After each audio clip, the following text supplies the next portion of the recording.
se unen en un solo latido. Clínica Migrante. Hablamos con expertos sobre derecho, educación, trabajo y migración.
Bueno, y volvemos a Latinoamérica porque ya está en comunicación con Latinoamérica Laura Musa, directora de Fundación Sur, quien nos da hoy su voz para conocer acerca de este pedido de inconstitucionalidad de la Ley Penal Juvenil. Muchas gracias por tu voz, Laura. Bienvenida a Latinoamérica, ya tu casa. Vamos a tener paciencia porque está muteada. Estás muteada, Laura. A ver si ella puede. Mientras tanto, yo les voy contando que este pedido de inconstitucionalidad de la nueva Ley Penal Juvenil se da en el marco de justamente todos los cambios que desde el gobierno se quieren hacer y que además está prevista para entrar en rigor el 5 de septiembre, ya no más. Por eso nos hace muy importante tener la voz de Laura, quien es directora de la Fundación Sur, que desde allí la cuestionan, pero también traen argumentos para poderlos compartir con toda la población migrante, que la verdad para nosotros las infancias y las juventudes son tan importantes porque precisamente son ellas las que hacen el futuro del país, y muchas migraciones también, mucha población migrante es juvenil. Laura, ¿nos escuchas? Yo sí, pero no sé si ustedes me escuchan a mí, ¿sí? Ya te escuchamos. Bienvenida a Latinoamérica. De este lado, Ángela Velandia y Orlando Alfonso. Te saludan. Bueno, muchas gracias a los dos y a la propia radio por preocuparse por estos temas. Miren, yo quiero ser breve, pero este es un tema muy complejo, así que ustedes me cortan cuando les parece que me excedo. Está perfecto. En Argentina, en la época de los militares, en la plena dictadura, los militares decidieron hacer una ley para regular el conflicto penal de los adolescentes, chicos que cometían infracciones.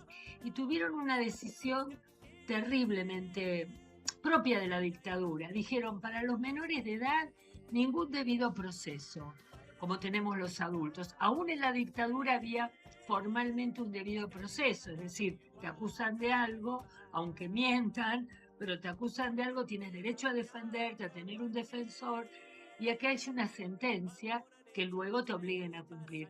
Para los menores de edad decidieron que no, porque querían hacer lo que ellos quisieran, discrecionalidad pura.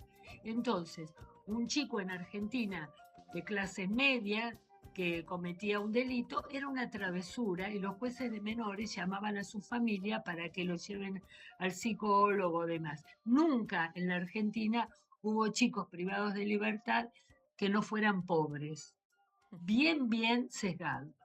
Para esos chicos pobres, los jueces decían, hagamos lo que sea hasta los 16 años que nosotros podamos intervenir sin siquiera asignarle un delito. Porque antes eran los 14, pero pensaron que si lo hacían hasta los 16 tenían más poder ellos para poder decidir lo que quieran. Y daban ejemplos brutales, están escritos en los antecedentes de la ley, del decreto. Decían, por ejemplo, a la pobrecita sirvienta que se roba un jean de la adolescente patrona, nosotros sabemos cómo arreglarlo, no le vamos a decir ni que robó ni que no robó, ya veremos qué le damos. O la llevamos a un instituto hasta la mayoría de edad para que se rehaga su conducta. Por supuesto que si le imputaban un robo menor, no tenía que estar hasta la mayoría de edad, porque no se paga con un delito con privación de libertad, un simple hurto, digamos. Pero ellos lo hacían para mantener un poder de la dictadura propiamente, ¿no? Esa ley la firmó Videla. 40 años de democracia y la sostuvieron los partidos políticos propios y ajenos que fueron pasando, no querían intervenir en el tema de menores de edad porque sentían unos que eran muy suaves con ellos, que pedían, la derecha más extrema pedía, bueno, delitos de adulto, pena de adulto, si se termina. Bueno, eso nosotros nos oponíamos, y luego estaban los que decían, pobre, los chicos no son conscientes de lo que hacen, despersonalizado, ¿no? Ellos no saben lo que hacen, hay que cuidarlos y protegerlos. Y lo que era que la sociedad era brutal con los chicos cuando cometían delitos graves. Tratamos durante años de que hubiera una ley penal juvenil democrática, que los chicos tengan las garantías que tenemos los adultos. Era el único colectivo afuera de la Constitución. Cuando en toda América Latina ya van por la tercera generación de mejoras en las leyes penales juveniles, porque en 1989 se aprobó un Tratado de Derechos Humanos para la Infancia, que es la Convención Internacional de Derechos de la Infancia, y dice que jamás puede existir una ley como esta que regía en la Argentina, que tiene que ser una ley más allá de la edad, porque eso finalmente es un detalle, si todos van a tener garantía. Pero Argentina fue condenada 9 veces por la Corte Interamericana en años de incluso gobiernos que se percibieron muy progresistas y que lo fueron ampliando otros derechos, pero no con menores de edad. Entonces fue condenada 9 veces por violaciones a los derechos humanos de los menores de edad por aplicarles esta ley que permitió que hubiera perpetuas a menores de edad, que es una brutalidad. Cuando ganamos eso y no hubo más perpetuas, empezaron a imponer los tribunales, usando esta ley que ahora se derogó, empezaron a imponer penas de 35 años de edad a chicos que cometieron delitos a los 16 años, por ejemplo. Una desproporción. Ahora, el último año se aprobó una ley que de milagro, porque la verdad había muchos legisladores que ni sabían lo que estaban trabajando, esa ley, y lo único que querían era poner una edad baja, 14 años, cuando ya esa es la edad que hay en todos los países de América Latina, aunque algunos, Brasil tiene 12, Uruguay tiene 13 y otros, la mayoría tiene 14. Eso quería hacer, y Patricia Bullrich cedía cualquier otra cosa a cambio de esa edad, porque ellos presentaron un proyecto del gobierno terrible, peor que el de la dictadura. Era increíble que pudiera haber uno peor, pero lo era. Entonces, muchos especialistas empezamos a ir al Congreso a tratar de defender posiciones que mejoraran este proyecto, y la verdad es que se logró. Por supuesto que no es el ideal que presentábamos nosotros, y les puedo decir por qué, pero se logró porque es una ley que tiene la obligación de tener el debido proceso constitucional. Yo puedo ser abogada de esos chicos y jamás permitiría que alguno que no tenga total certeza de su culpabilidad pueda tener una sanción, y que además la sanción sea adecuada a su edad.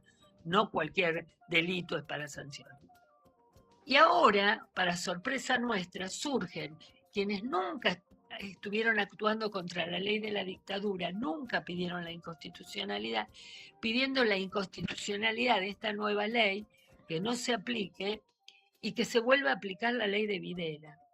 Eso a mí me da mucha pena porque son colegas que yo conozco, que sé que son democráticos, pero los ciega un hecho que es una cuestión muy simplista, que es que como esta ley se aprobó en el gobierno de Milei, del cual yo tampoco tengo ninguna cercanía, todo lo contrario, litigamos contra cada medida que toma de discapacidad, de educación, de todo. Pero en este caso hemos logrado con mucho trabajo mejorar ese dictamen y es un dictamen que a los chicos le da la garantía de ciudadanos ahora.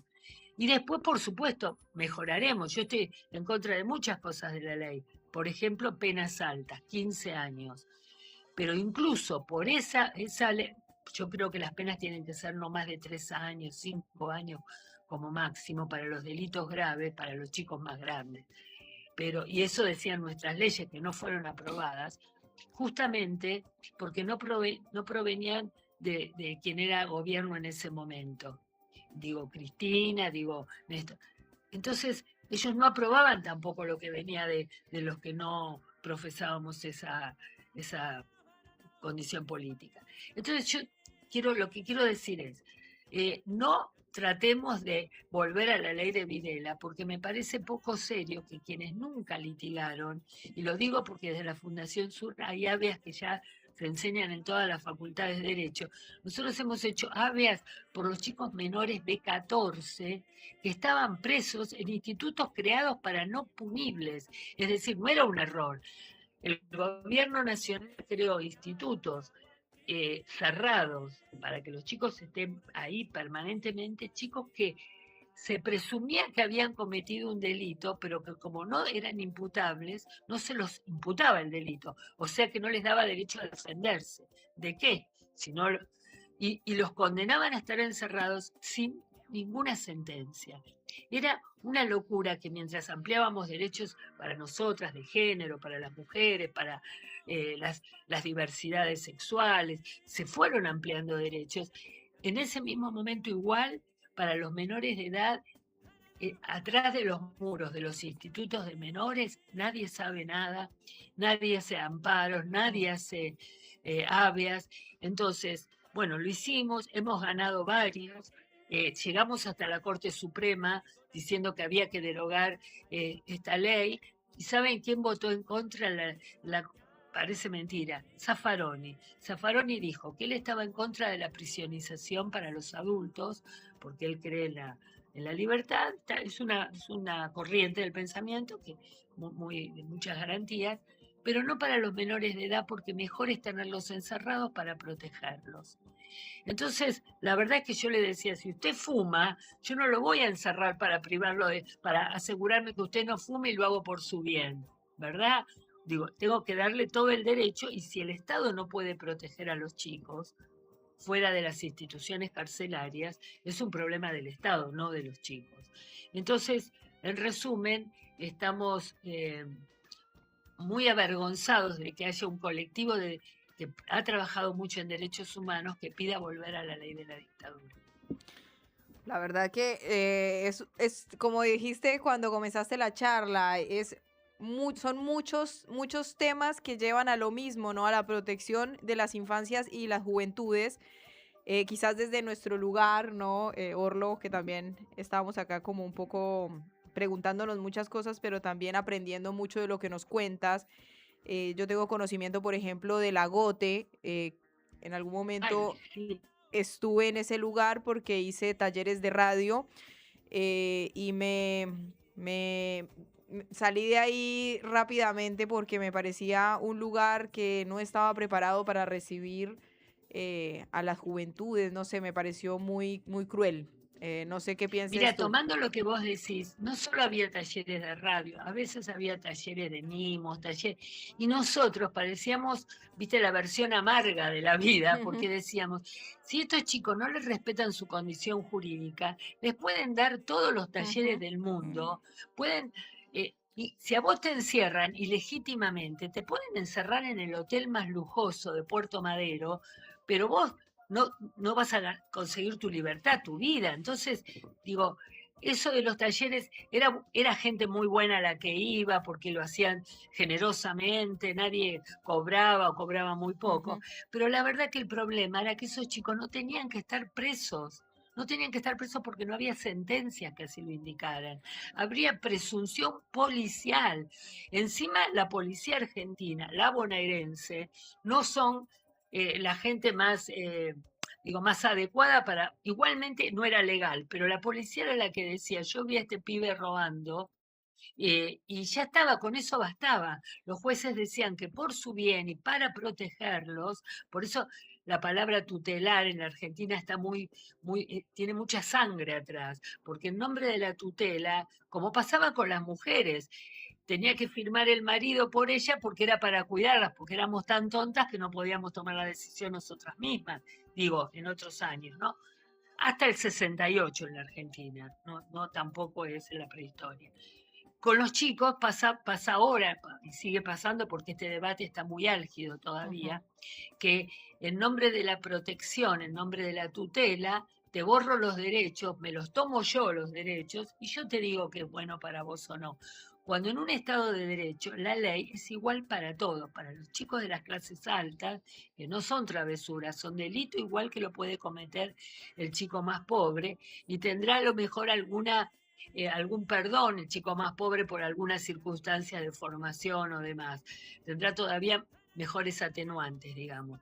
Pero a hoy día me parece que pedir volver a esa ley es como una contradicción en los propios términos. Hay que poder afrontar que ellos no quisieron que saliera una ley democrática, buena, progresista, porque no querían tocar el tema, y salió una que iba a ser peor y que varias personas, varias instituciones, nos acercamos al Congreso, estuvimos parloteando ahí hasta el agotamiento, llevando propuestas para mejorarla. ¿No? Yo no quería que saliera una mala ley para decir este gobierno que es malo en todo, eh, también produjo una mala ley para los chicos. Es el colectivo que yo defiendo. Entonces, Ujú. y en la Fundación Sur vivimos de armar esto. Vivimos, digo, es una manera, no nos dedicamos porque es absolutamente gratuito y Gratuito. todo el mundo que quiera puede ir a consultar.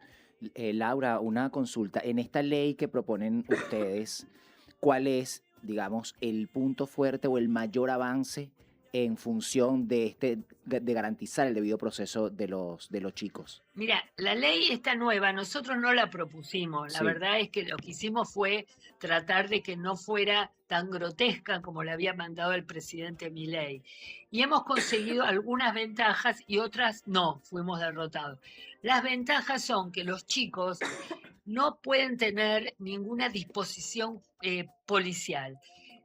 La policía puede detener infragante a un chico o puede hacer averiguaciones y obtener los datos de que un chico cometió un delito, pero inmediatamente es un juez especializado el que tiene que abrir un procedimiento para darle a ese chico un defensor, si no puede pagar uno, un defensor público, como tenemos los adultos, y tener especial consideración, porque en razón de la edad tienen más garantías que los adultos, y tener un proceso en el que el chico pueda ofrecer prueba, pueda apelar todas las instancias y solamente con la certeza absoluta de que fue el autor de un delito se podrá dictar una sentencia que se podrá apelar también.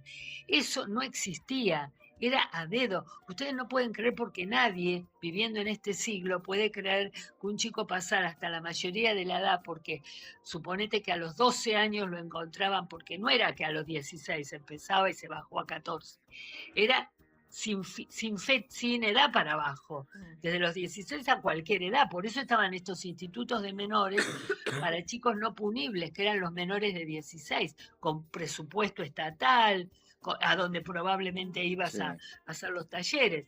Entonces, digo, eso es enorme en el cambio. Tendría que haber sido completo porque hace más de 35 años que tenemos la Convención sobre Derechos del Niño y la Argentina, en un acto de hipocresía, fue de los primeros países que aprobó la Convención. Todos levantamos la mano en el Congreso. Yo era diputada, me emocioné mucho, pero lo hicieron porque no la iban a aplicar, por eso, porque pensaron que era gratis. Y así fue durante todos estos años, no hemos logrado cambiar. Soportamos cantidad de condenas al Estado argentino, más allá de los gobiernos, al Estado argentino, y en todas las condenas decía, deben derogar esta ley y dictar una ley con principios democráticos y constitucionales. Esta ley tiene eso, tiene debido proceso constitucional, pero tiene dos problemas grandes, que es desde los 14 hasta los 18 no hace franjas. En todas las legislaciones de Latinoamérica hay un tratamiento especial para Distinto. los de 14 y 15 y otro más severo para los de 16, 17 y 18, ¿no? No, 16 y 17, a los 18 termina el régimen penal. Eso, y tiene pena alta, porque 15 años es muy alto. Pero en Argentina fueron condenados con la ley anterior varios adolescentes, cuando eran adolescentes, a 35 años. Esos chicos, apenas entre en vigencia esta ley, van a tener que salir, porque ya cumplieron, hasta el máximo de esta ley, ya cumplieron 15 años. Entonces, ya veo que también los titulares, por un lado los defensores que quieren volver a la ley de Videla, y los mano dura van a decir, ¿cómo salen estos delincuentes? Salen, señores, porque cumplieron una cantidad de años que no deberían haber cumplido, según las reglas de derechos humanos para la niñez y la adolescencia. Entonces, hay una ley penal que es más benigna en ese sentido, aunque las penas son altas, y vamos a seguirlo discutiendo, no es que con esto nosotros terminamos, pero no puedo creer, digo, me parecía que era bueno notificar a la sociedad que los defensores públicos de la provincia de Buenos Aires, y muchos seguramente, van a querer volver a la ley anterior. Son las viudas de Videla, parecen, a mí me da mucha impresión. Claro. Por eso lo quería contar y les agradezco este espacio y puedo debatirlo con cualquiera que exprese esa otra posición. Por Y que sigue ahora en este proceso, o sea, ¿en qué ¿Cómo estado está el continúa? debate? ¿Cómo sigue? No, ahora sigue, esto está en la justicia de la provincia de Buenos Aires, ahora creo que es el 4 de octubre. En octubre, a los 180 días de haberse votado la ley, entra en vigencia la nueva ley. Por supuesto que el problema que sigue habiendo es que los lugares de detención para chicos siguen siendo los mismos, no se ha invertido nada. Pero antes también, yo por eso no voy a sacarles el derecho al debido proceso, porque yo usando el debido proceso puedo pedir que si los lugares no son lugares aptos para que los chicos pasen su condena, entonces los dejen en libertad. Se puede pedir eso, se llama habeas corpus correctivo. Quiero decir, yo con este instrumento tengo mucha más capacidad de litigar porque es una norma jurídica, con defectos, pero es una norma jurídica. Lo otro era un bando de la dictadura, era un decreto de ley, que lo llamaban ellos ley, pero era de la dictadura, firmada. No es de la época de Videla, está firmada por Videla. No podía ser distinto, digo, no, Videla era de una sola pieza, siempre Claro. la maldad y la falta de protección jurídica para las personas, ¿no? Claro. Entonces, lo que va a pasar ahora es que se va a poner en vigencia y el que cometa delitos va a ser sometido a un procedimiento legal. Y ahí estaremos, por supuesto, tipo observatorio, viendo que cada chico tenga su abogado, su defensor, que las penas no sean largas, que la mayoría de las penas a las edades más tempranas de 14 y 15 años sean obviamente sin privación de libertad.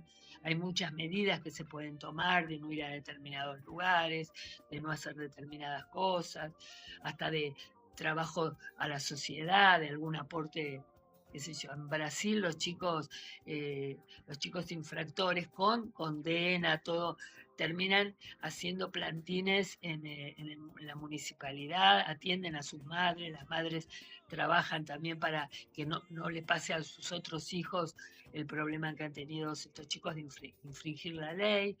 las madres que no tienen trabajo, se les da talleres también de costura, para que se puedan arreglar. Quiero decir, la ley es más amplia que la cuestión puramente penal, pero lo penal tiene que estar garantizado como los mismos derechos que tengo yo. A mí nadie me va a meter presa si no tengo una sentencia que diga que tengo que cumplir 4 años en tal penal y que yo haya podido discutirlo. No nos pasó nunca. Pero a los adolescentes, mientras nosotros gozábamos de nuestros derechos y de las ampliaciones de nuestros derechos, No estaban le estaba contemplados. pasando esto. Por eso se llaman tumbas los lugares a los que iban los adolescentes, en Argentina, por lo menos. Laura, te agradecemos mucho y queremos además aprovechar este momento para saber más sobre la Fundación Sur, que nos cuentes un poco los orígenes, cómo trabajan y cómo quienes están del otro lado también pueden saber un poco más y si en cualquier momento necesitan de la fundación también puedan acceder. Sí, bueno, en el año, hace 20 y pico de años, 25 años, yo era diputada nacional y trabajaba para derogar el viejo sistema de patronato del Estado, que también era la parte civil, digamos, no penal, de esto de que los chicos eran del Estado, los chicos pobres se los podían sacar a una madre, ponerlo en un instituto, y después eran los empleados de los jueces muchas veces, estos chicos eran el jardinero, la empleada doméstica, bueno, terrible. 100 años hubo de patronato en la Argentina, desde 1919, y lo logramos derogar. Derogar esto significaba que los chicos tengan también en lo civil procedimientos, porque fíjate, los chicos de la clase media iban con los jueces de familia, los civiles, los chicos pobres iban con los jueces de menores, porque también podían hacer lo que querían con ellos. En ese plano, en lo civil, logramos hasta 25 años dictar la ley de infancia en Argentina, que es buena, que funciona, y que uno de los temas que incorporamos fue el abogado del niño. Entonces, yo quería demostrar que los chicos podían, antes, mientras estábamos tramitando la ley, con ayuda de UNICEF en ese momento, y de una ONG brasileña, logramos tener un pequeño local, alquilado obviamente, para atender, ser abogados de chicos, no de los padres de los chicos, Ujú. de chicos frente al Estado. Un chico que no tenía cupo en la escuela, que no tenía turno para una operación, que no tenía la medicación que necesitaba, la UH después, bueno, cantidad de cosas, o que el Estado lo había sacado porque la madre mendigaba en la calle y pasaba una camioneta literal que le retiraba a los chicos porque decía que eso era mala madre, que en realidad era pobre madre, y se lo llevaban a institutos para satisfacer las necesidades de los sectores medios de adopción, de chicos chiquitos. Era ese traslado de chicos, por eso digo, la infancia es más que los globos del Día del Niño, es mucho más complejo. Entonces nosotros pusimos en la fundación una clínica jurídica gratuita para personas menores de edad y con abogados voluntarios, todos somos voluntarios en la fundación y atendemos los casos y exigimos al Estado que cumpla cada caso que no ha cumplido.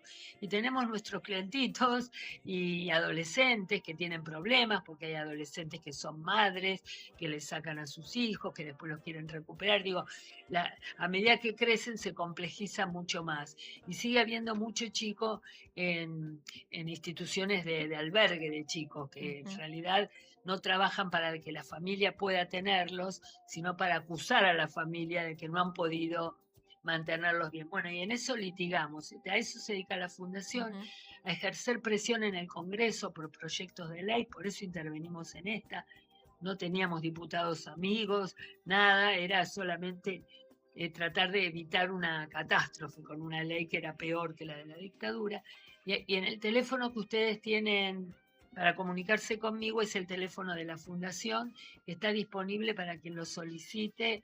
Enseguida atenderemos, daremos un turno y con todo gusto cualquier chico, chica, adolescente que necesite, tiene abogado gratuito. Bien. Qué bueno.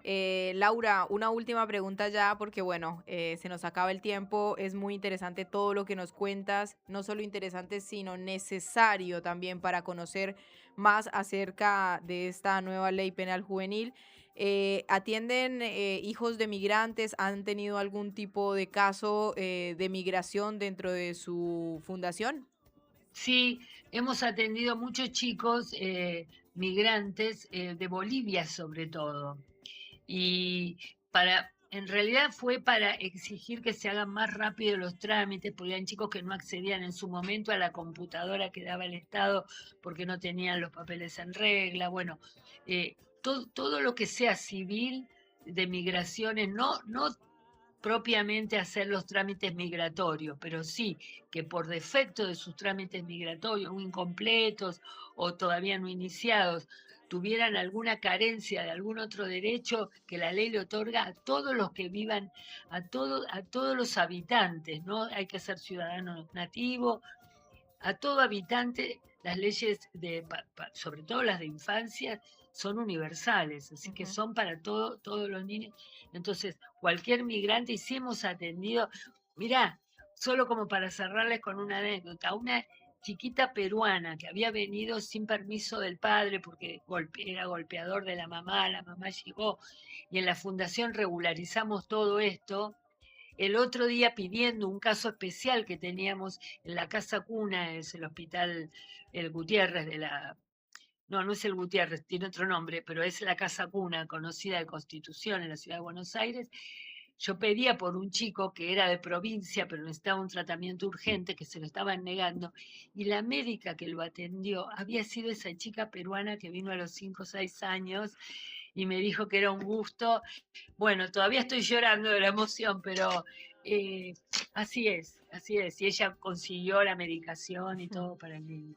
Qué bueno. Laura, entonces te tendremos como conexión y referente para si algún migrante, infancia o juvenil necesita de ustedes, vamos a hacer esta conexión porque también de eso se trata, de conectar, de tejer lazos y de seguir pues apostando a las juventudes, infancias migrantes y también argentinas. Te agradecemos por esta comunicación y el trabajo que realizan con tu fundación. No. Bueno, les agradezco mucho todo el tiempo que me han dado. Yo sé que es excesivo, pero les agradezco mucho. No, nunca es excesivo para este tipo de noticias, así que te agradecemos. Orlando, ¿quieres decirle algo a Laura? No, lo mismo. Muchísimas gracias por todos estos años de trabajo y por la voluntad de ocupar espacios en medios de comunicación como este para Sí, divulgarlo. Por supuesto, estamos para eso. Claro. Bueno, muchas gracias. Bueno, Laura, un abrazo enorme para todos los voluntarios de la Fundación Sur, que justamente ella hoy nos participaba de esta noticia. Laura Musa, a quien agradecemos, y también obviamente a toda la gente que hace posible el trabajo de la Fundación. Tremendo. Ahí, importantísimo. Imagínate hablar de que hoy en día existiera una ley heredada de Videla. Tremendo, tremendo. Así que bueno, muchísimas gracias a ella y a todos los que hicieron posible esta nota, porque bueno, nos vamos entonces porque seguimos acá en Latinoamérica. Aquí estamos y aquí seguimos. Totalmente.